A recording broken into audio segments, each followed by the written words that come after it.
I am worried about Cody during the graveside and how he'll handle it, but I'm also really worried about afterwards. I've seen him grieving. I've held space for him while he's grieving. We've grieved together. You know, sometimes a death can really change a person. You know, it's one thing to put next to no preparation or forethought into officiating your daughter's wedding, your first child to get married at that. One would think with such an important honor bestowed upon you, you'd put maybe a few minutes of pre-planning into it. Maybe then you wouldn't have ended up knighting your son-in-law on the fly. I don't know. It starts to get a bit sus for me to make absolutely zero exceptions to your COVID rules, forcing your teenage daughter to have quality of life-saving surgery without you, yet finding it permissible to officiate a friend's wedding. That was an objectively terrible look, Cody. But Cody's narcissism has truly devolved into something else entirely in this latter half of season 19, reaching a shocking new level. There really is nothing, no one, and no tragic life event that will get between Cody and his number one, himself. We have a lot to talk about. Let's get into today's video.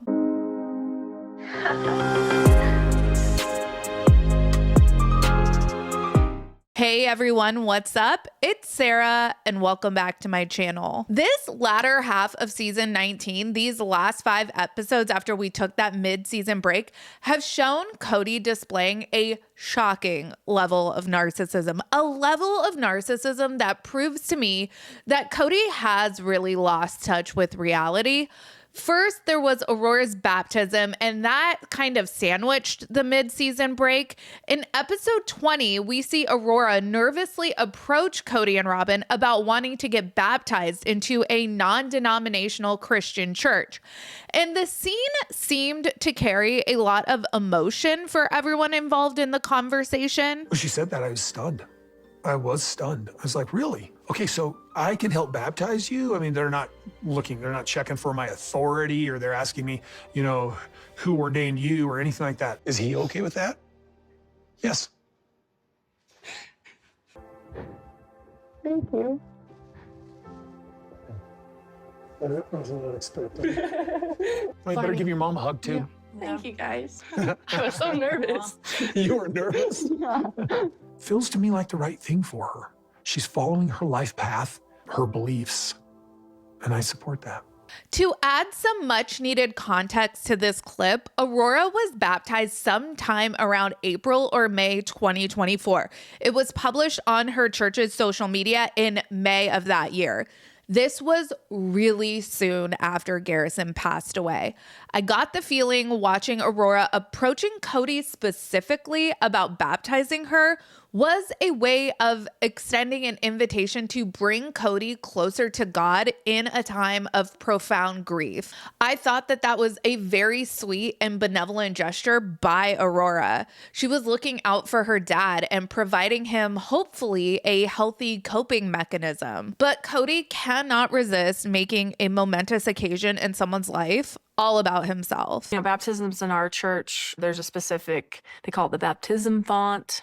Everybody's quiet. It's really, you know, it's very reverent. But like for her church, there's no specific space. There's no specific, it's her choosing who baptizes her. Friends are doing it. Women are baptizing women. You know, I was just surprised. They're like going to let me do this. So it's time for the baptism.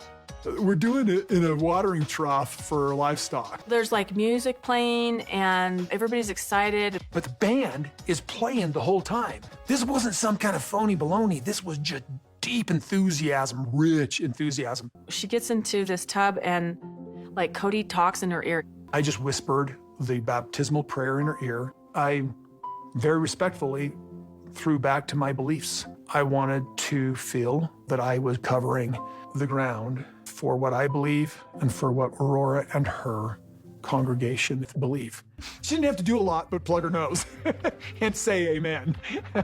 She did great. It was just really cool, and Cody's smiling. It was a really, really, really cool experience. Why didn't production get Aurora's take on Aurora's baptism? Instead, we get Cody recounting how this church just goes all willy-nilly with their sacraments, letting anyone participate in baptisms, even women. Not only does Cody participate in baptizing Aurora into a faith he's not even a part of, but he actually whispers his Mormon baptism prayer in her ear, which I feel like is kind of disrespectful given the fact that Aurora has very specifically chosen to not follow in her parents' religious footsteps. Couple this and the fact that Cody spends Aurora's baptism reception entirely hijacking the conversation, stating how he feels about these special people surrounding the table, and then he goes into some weird soulmate talk. It's like we've completely lost the plot here. That this whole event was supposed to be about Aurora. And more important than that, what I really feel like this was a way for Aurora to give Cody something positive to participate in during a time of immense sadness. And as opposed to being grateful to Aurora for her kindness in including him, he just makes the whole event about himself. And of course, we have to touch on the National Lampoon's McMansion Vacation and Cody's tour of Cody, Wyoming, revisiting his sign sales of yore. That's my sign right there. Oh.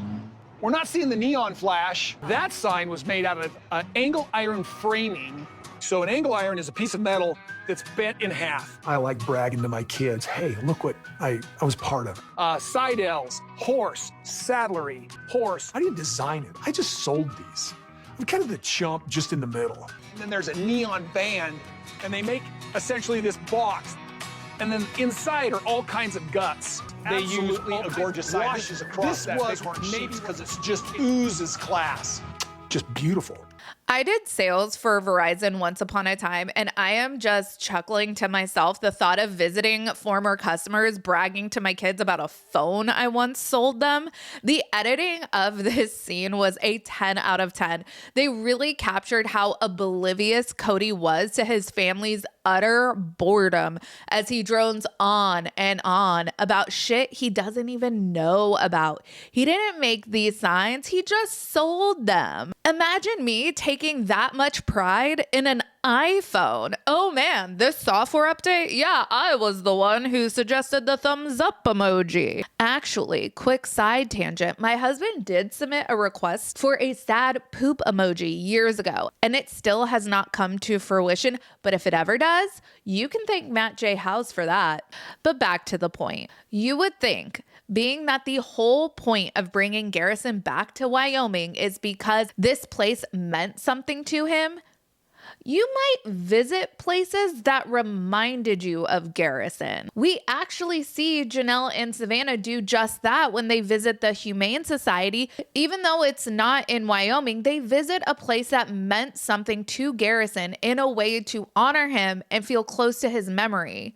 Nobody, and I do mean nobody, besides, of course, Cody himself, gives a single shit about any sign Cody sold 20 years ago. And editors really captured that moment beautifully, so thank you, TLC, for that. Everybody's just gathering in Wyoming to bury Garrison. We're here for a very sad thing, but we're also creating this new memory where everybody's here. Just trying to honor my son as best I can.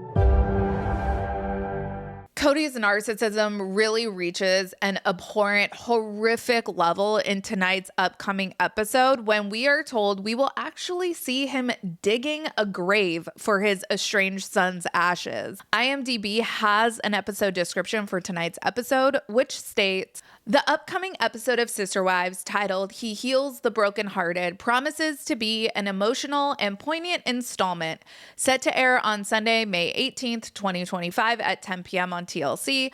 This episode focuses on the families gathering in Wyoming to honor Garrison. The atmosphere is sure to be heavy with grief as they come together to lay him to rest in the family plot next to his grandparents.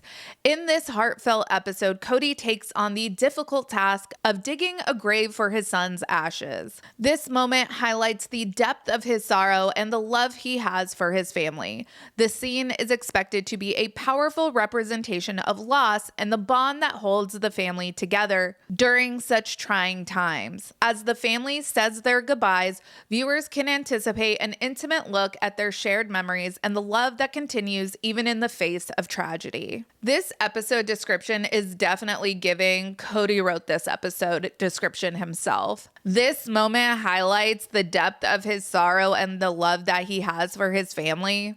Seriously? I don't know if it's common to dig your own grave at a cemetery or if that's even an option when you're buying a funeral package, but I'm confident it's not a requirement.